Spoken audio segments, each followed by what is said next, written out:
시간 하나님께서 우리에게 주신 말씀은 마태복음 5장 27절에서 32절 말씀입니다. 신약 성경 6면입니다. 마태복음 5장 27절에서 32절 5장 27절에서 32절 제가 봉독해 드리겠습니다. 또 간음하지 말라 하였다는 것을 너희가 들었으나 나는 너희에게 이르노니 음욕을 품고 여자를 보는 자마다 마음에 이미 간음하였느니라. 만일 내 오른 눈이 너로 실족하게 하거든 빼어내버리라. 내 백체 중 하나가 없어지고 온몸이 지옥에 던져지지 않는 것이 유익하며, 또 만일 내 오른손이 너로 실족하게 하거든 찍어내버리라.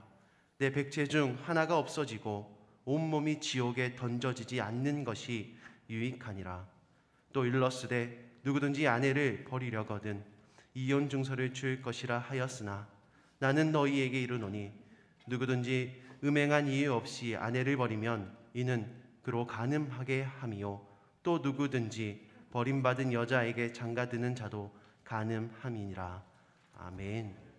잠시 기도하겠습니다. 찬양 가운데 임재하신 주님, 이제 말씀 가운데 임재하기를 기대하며 나아갑니다. 성령께서 저희들의 심령 가운데 말씀으로 새롭게 하여 주시옵소서. 예수님의 이름으로 기도하옵나이다. 아멘. 사랑하는 여러분, 지난 한 주간 평안하게 잘 지내셨습니까? 앞뒤 좌우로 서로 반갑게 인사 나누겠습니다. 반갑습니다. 잘 오셨습니다. 사랑합니다. 축복합니다. 오늘 말씀을 생각하면서 한번 따라하겠습니다. 거룩한 성을 지키며 가정을 아름답게 세우겠습니다.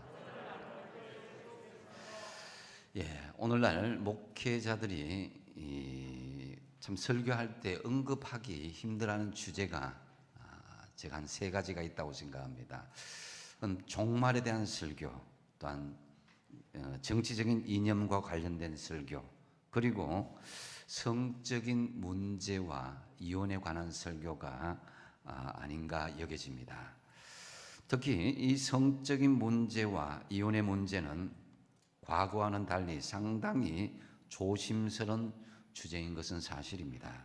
저 역시 오늘 본문을 한번 뛰어넘었으면 좋겠다 하는 그런 마음이 있었던 것은 사실입니다. 왜냐하면 이런 문제가 사회에 너무나 만연되어 있고 또 교회 안에서도 이것도 예외가 아니기 때문입니다. 요즘은 암에 걸려도 수술만 잘하고 치료만 잘 받으면 회복이 될 수 있습니다. 하지만 어떤 경우에는 수술하려고 개복을 했다가 그냥 닫아버리는 경우도 있습니다. 왜냐하면 수술할 수 없을 만큼 많이 그 암이 퍼져 있을 경우입니다. 지금 이 사회의 성적인 부도덕이 이런 상태가 아닌가라고 여겨집니다. 성적인 타락이 이 사회에 너무 많이 퍼져 있어서 도무지 어디서부터 칼을 댈지가 엄두가 나지 않을 것 같습니다. 그럼에도 여러분, 하나님께서 말씀으로 고치지 못할 것은 없을 줄로 믿습니다. 그 믿음으로 하나님의 은혜와 역사를 의지하여서 오늘 말씀을 드리고자 합니다. 또 한 가지 문제는 이런 말씀을 드리면은 상처받는 분이 분명히 있기 때문입니다. 그러나 여러분, 하나님의 말씀은 결코 아픔을 겪은 사람에게 상처를 주는 것이 목적이 아닙니다.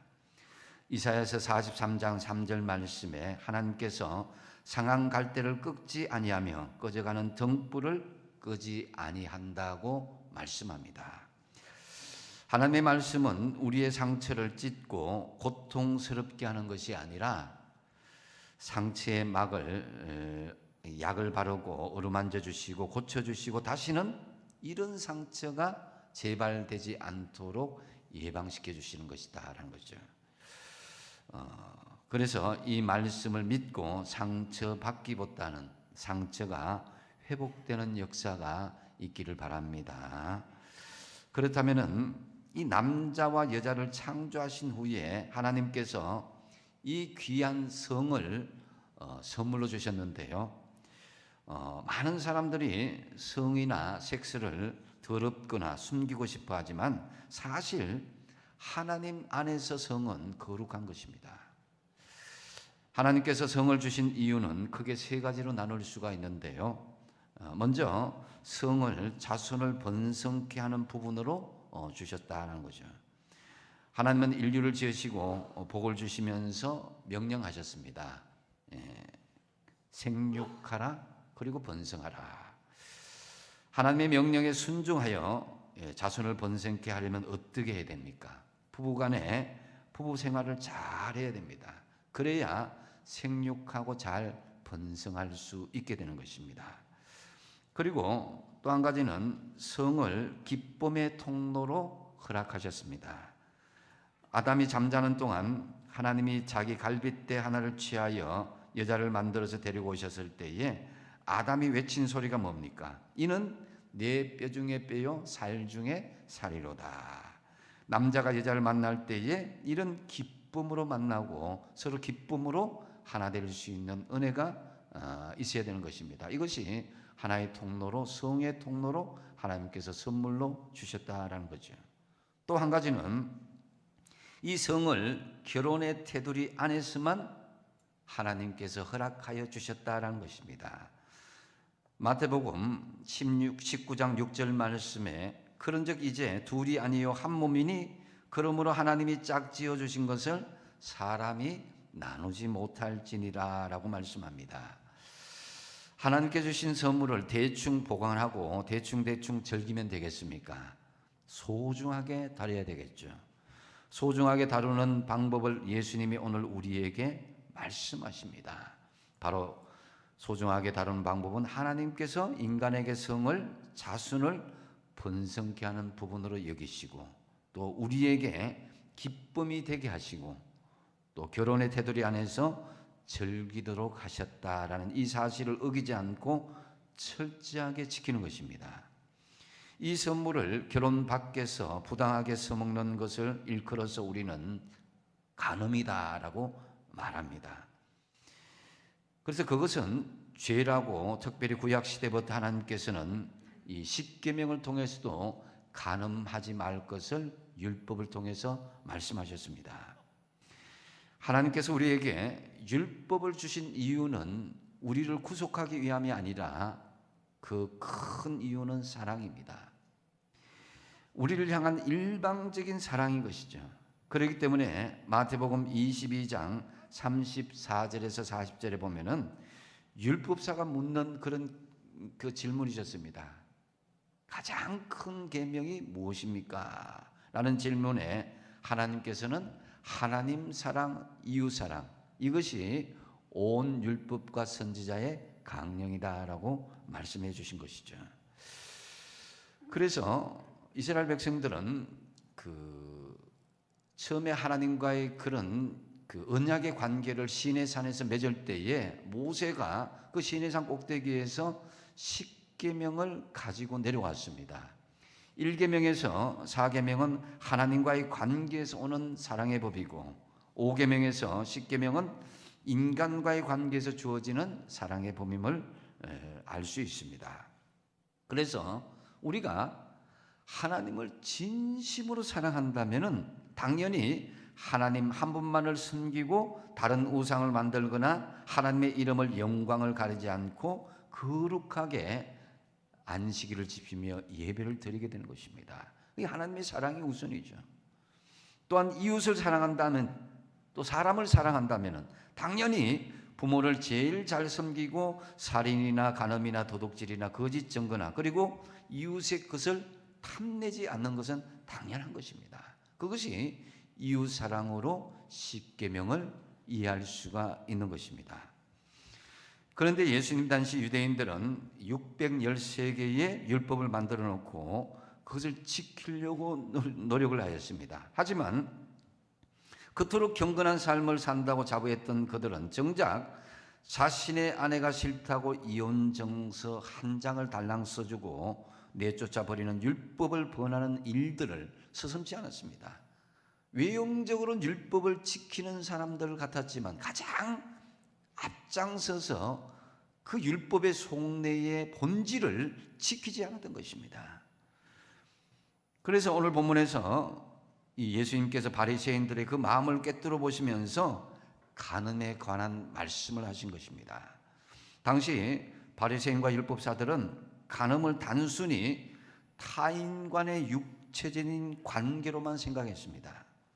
그들은 다른 사람과 육체적인 관계를 맺지 않았다면 자기들은 당당하게 하나님의 계명을 지켰다, 이렇게 착각을 했습니다. 하지만 예수님께서는 보다 파격적인 말씀을 하시는 것을 볼 수가 있습니다. 오늘 본문을 통해서 이 타락하고 성적인 죄악이 관영한 세대에 거룩한 성을 지켜나가기 위해서 우리가 어떻게 해야 되겠습니까? 먼저 첫 번째로 한번 따라하겠습니다. 마음의 성전을 지키자. 우리가 외적인 개혁, 외적인 거룩함, 이것도 중요하지만은 내면적인 개혁, 내면적인 거룩함이 더 중요합니다. 우리나라가 지금 많은 부분에서 개혁을 하고자 합니다. 정치 개혁을 하고 언론 개혁을 하고 또 검찰 개혁, 개혁 이야기를 많이 합니다. 그런데 사실은 그 사람의 마음이 개혁되지 않으면 아무리 개혁을 외쳐도 소용이 없는 것입니다. 마음들이 먼저 변화되고 개혁이 되어야 되는 것이죠. 산상수훈에서 천국의 복을 누가 누린다고 말씀했습니까?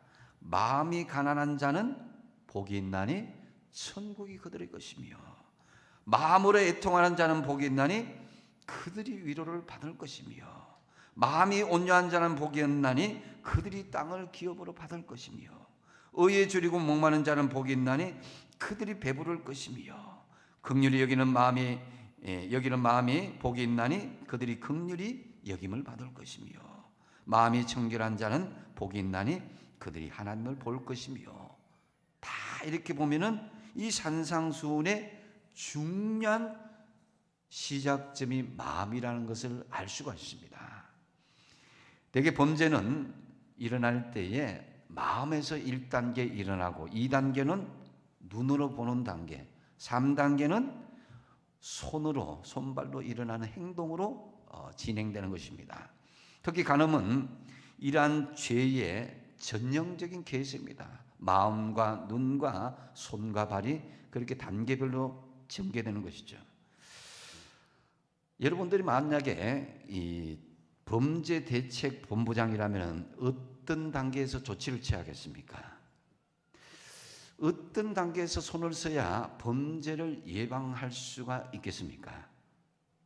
만약에 개슴츠레한 눈을 발견하고 손 쓰면 이미 늦습니다. 손이 실족한 것을 발견한다면 이미 상황 종료입니다. 그러나 어떤 단계에서 조치를 해야 됩니까? 당연히 1단계입니다. 마음부터 단단히 잡고 마음부터 예방을 할 수 있도록 해야 범죄를 예방할 수가 있는 것입니다. 흔히들 어릴 때의 어른들이 그러죠. 야 이놈아 제발 속 좀 차려라. 이 속이 마음을 이야기하는 거죠. 제발 마음 좀 잡고 정신줄 놓지 마라, 이렇게 이야기들 합니다.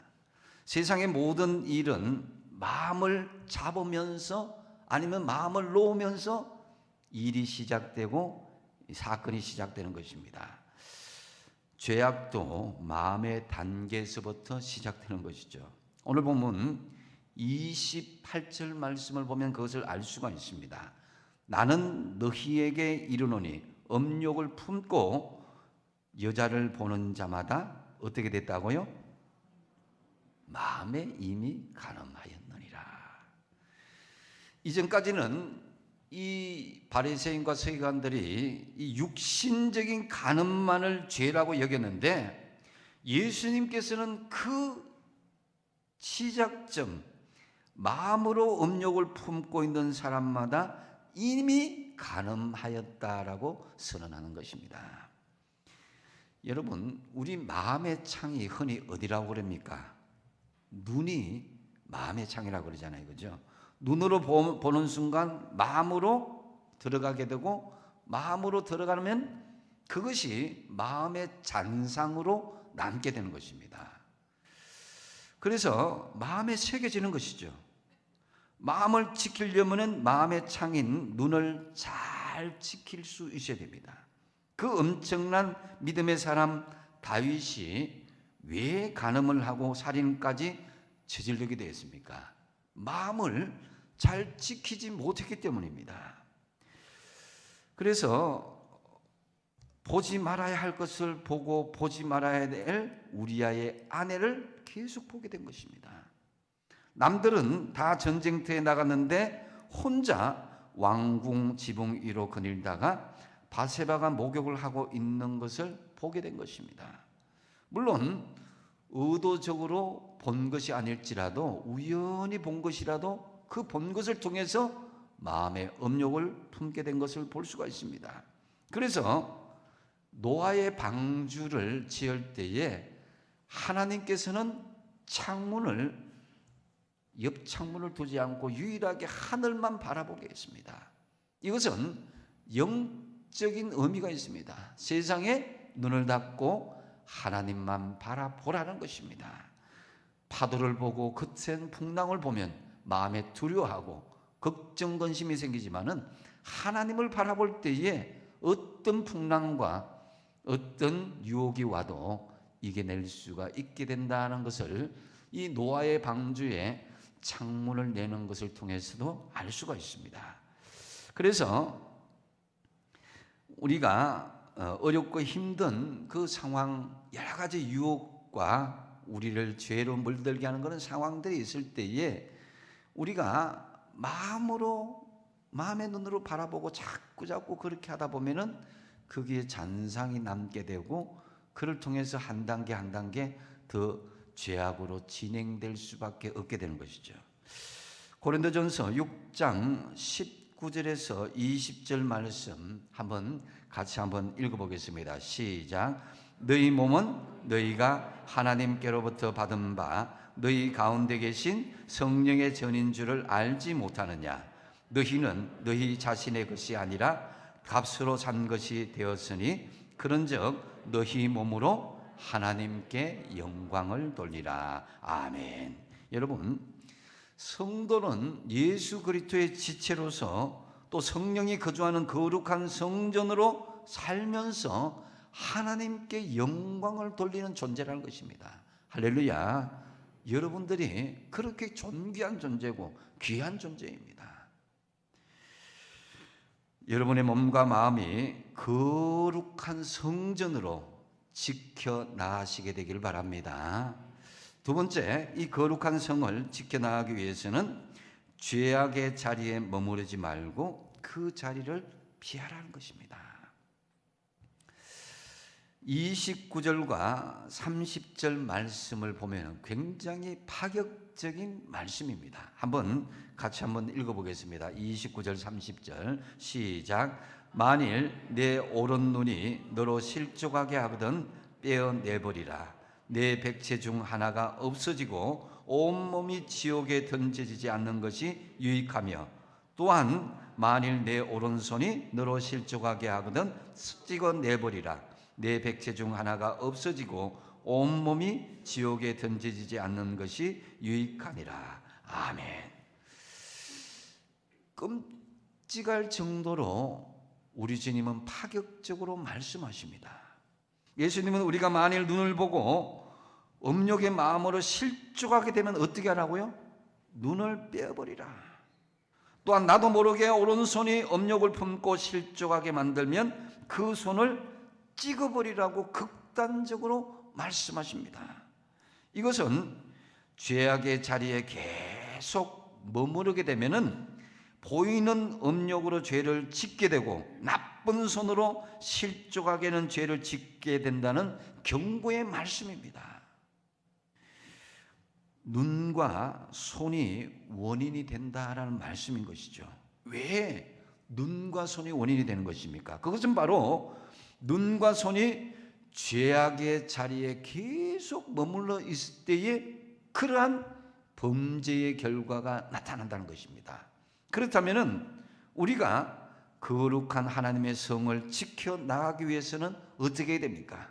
한번 따라하겠습니다. 죄악의 자리에 머무르지 말고 그 자리를 피하라. 예, 예수님도 십자가에 달리기 전까지 피할 때는 피하였습니다. 고린도전서 16장 18절 상반절에 보면은 음행을 대적하라 말씀하지 않습니다. 음행을 피하라라고 말씀합니다. 그래서 머무르지 않고 피하는 것입니다. 음행을 대적하라가 아니라 피하라고 말씀하신 것은 그만큼 머물러 있거나 상황에 맞서 있기에는 이 성적인 유혹이 우리에게 너무나 강력하고 우리가 견디기 힘든 부분이라는 것입니다. 특히 이 성적인 유혹에 이 두 가지는 잊지 말아야 됩니다. 먼저는 유혹의 상황을 만들지 말아야 돼요. 그 유혹의 상황을 만드는 그 장소에 머물러 있거나 그 상황을 만들게 되면은 당연히 죄로 이어질 수밖에 없는 것입니다. 그리고 유혹의 상황에서 머무르지 말고 그 상황을 인식하면 도피하는 것입니다. 상황을 만들지 말고 도피하라는 거예요. 유혹에는 장사가 없습니다. 상황을 피하고 도망할 때는 도망한다 해야 된다는 거죠. 요한일서 2장 16절 말씀입니다. 한번 같이 읽어보겠습니다. 시작. 이는 세상에 있는 모든 것이 육신의 정욕과 안목의 정욕과 이생의 자랑이니 다 아버지께로부터 온 것이 아니요 세상으로부터 온 것이라. 아멘. 여러분들이 오늘 주일에 말씀으로 무장하고 세상에 나가면 우리를 거룩하게 살려고 그렇게 조건을 조성해 주지 않았습니다. 세상은 육신의 정욕과 안목의 정욕과 이생의 자랑들로 우리를 유혹하게 하고 우리를 넘어뜨리게 하는 그런 환경이 조성되어 있다 이겁니다. 여러분, 다윗과 같은 경건한 사람도 피하는 싸움을 잘 하지 못해서 무서운 죄를 짓고 혹독한 대가를 치르지 않았습니까? 다윗은 암몬과의 전투 때 부하들만 전쟁터에 놓고 자신은 왕국이 남았던 것이죠. 그래서 낮잠을 자고 우연히 왕궁 위를 거닐다가 우리아의 아내 밧세바가 목욕하는 장면을 목격하게 된 것입니다.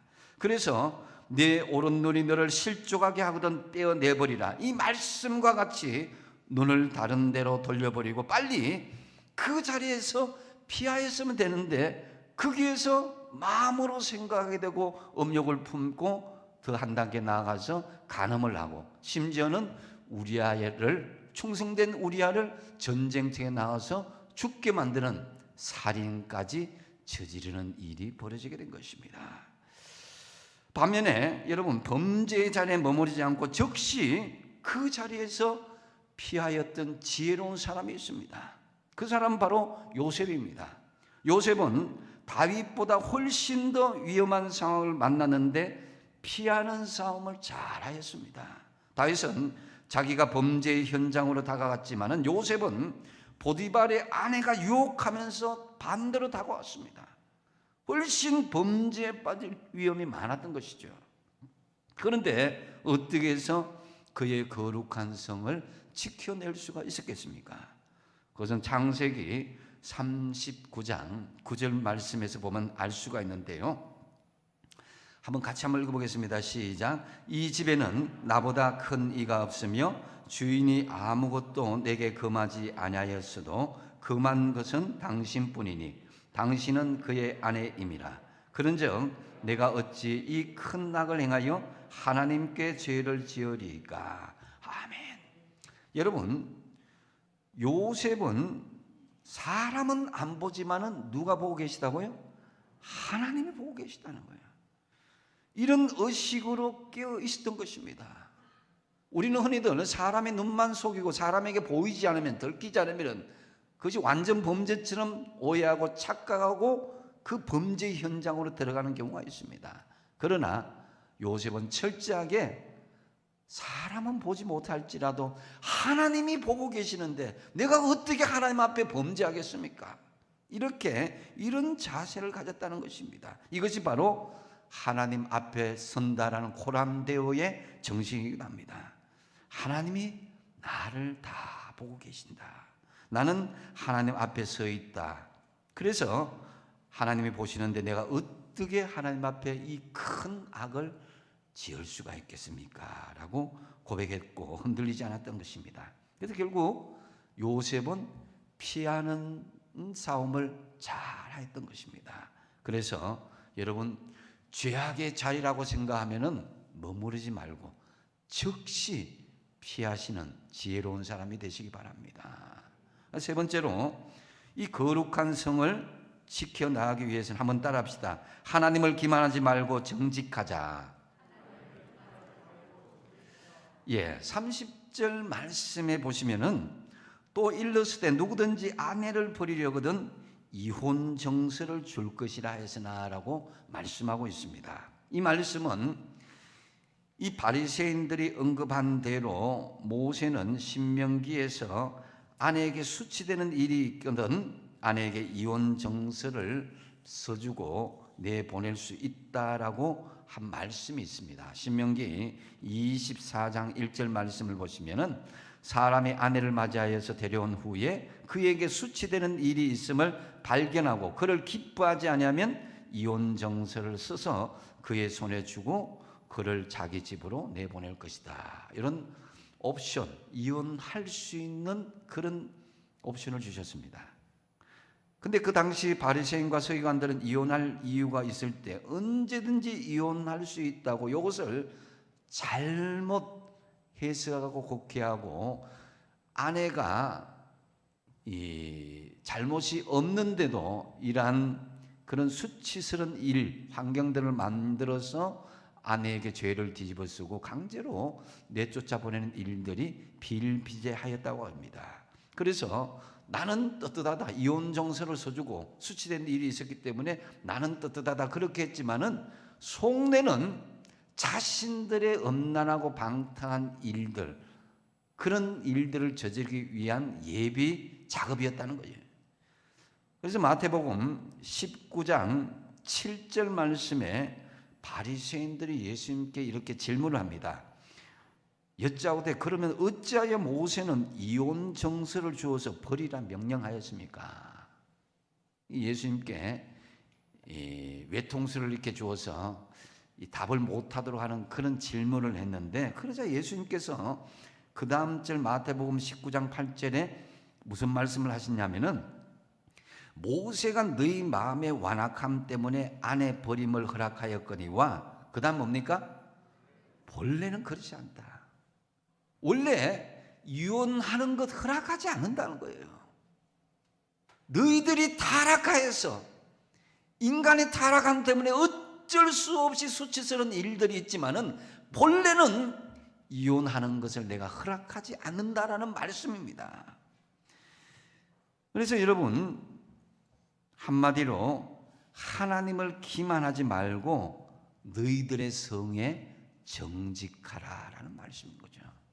너희들이 무슨 이유가 있어 나는 이혼 정서를 주고 정당하게 이혼했다 그렇게 하지만 실상은 나를 기만하는 것이고 정직하지 못하다는 거예요.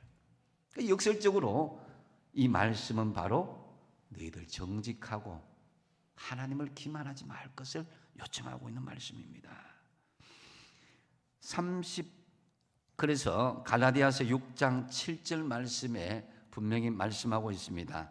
스스로 속이지 말라. 하나님은 업신여김을 당하지 아니하시니 사람이 무엇으로 심든지 그대로 거두리라. 하나님이 무시당하거나 업신여김을 당하거나 그런 분이 아니란 거예요. 속는 것 같지만은 그게 아니란 거예요. 너희들 속이는 거 다 보인다는 거예요. 그게 나를 업신여기지 말라는 거예요. 너희들 심은 대로 그대로 거둘 것이라고 말씀한 것입니다. 그래서 이 요즘 같은 이 형편을 보면은 같은 집에 살기는 사는데 이혼하지는 않았는데 체면 때문에, 자식들 때문에, 돈과 명예 때문에 어쩔 수 없이 사랑하지 않으면서도 서로 미워하고 증오하면서도 한 집에 사는 사람들도 있다고 합니다. 여러분 말고 저 사람들, 여러분 말고, 여러분 또 목사님 또 내보고 또 이야기했나? 여러분 말고. 그래서 여러분, 하나님이 짝 지어주신 배우자를 함부로 업신여기지 마십시오.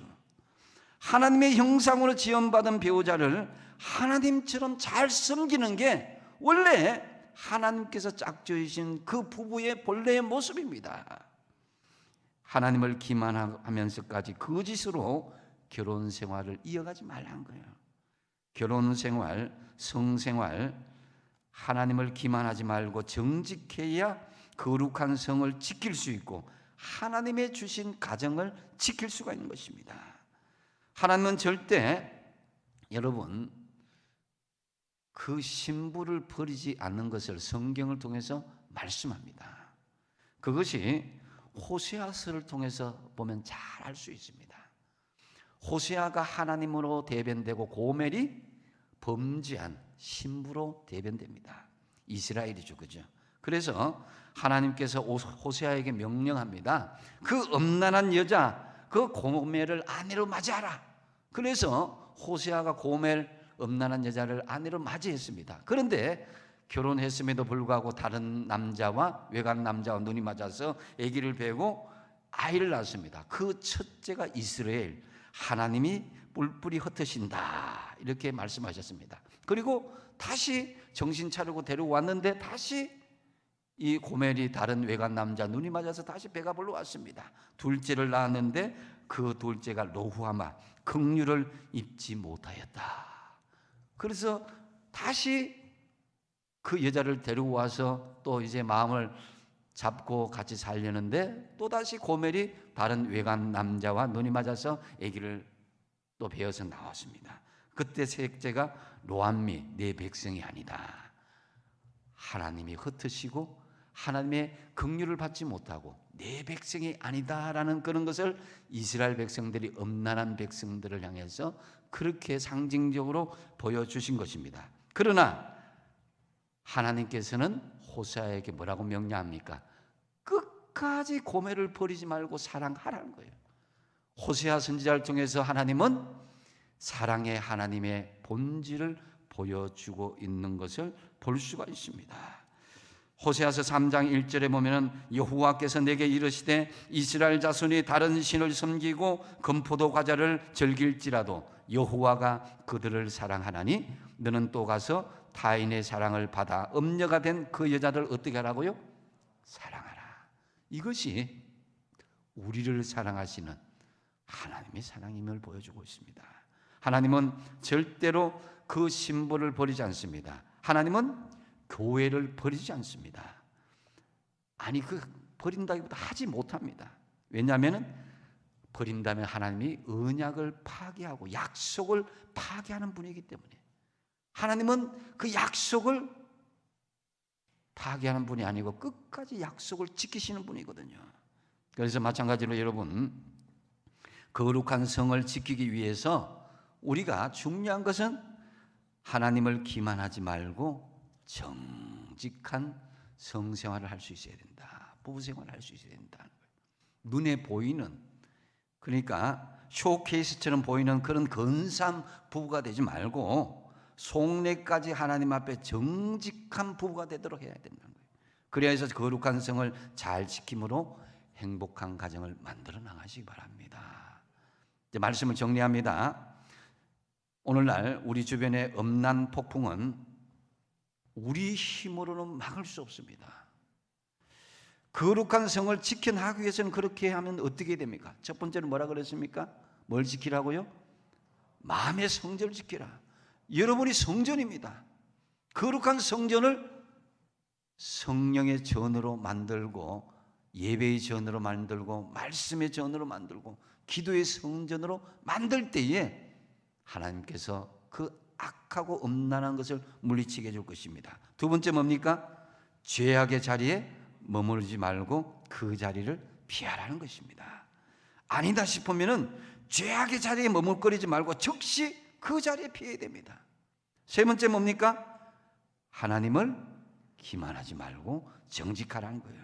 하나님은 끝까지 책임져 주십니다. 헤어질 이유를 여러분 따지지 마시고 그래도 끝까지 헤어지지 않고 하나가 되는 부부가 되도록 하나님을 기만하거나 사람을 속이지 말고 정직하십시오. 그래야 해서 하나님 주신 거룩한 성을 잘 지킴으로 행복한 가정을 든든히 세워가는 저와 여러분의 가정이 되시기를 축복드립니다. 기도하겠습니다. 아버지 하나님, 하나님이 주신 이 거룩한 성을 우리가 잘 지키도록 힘쓰고 노력하기를 원합니다. 오늘 말씀에 따라서 우리의 마음의 성전을 지키고 죄악의 자리는 적시 피하면서 하나님 앞에 정직하여서 거룩한 성을 잘 지킴으로 하나님의 거룩한 행복한 가정을 세워나가게 하여 주시옵소서. 예수님의 이름으로 기도하옵나이다. 아멘.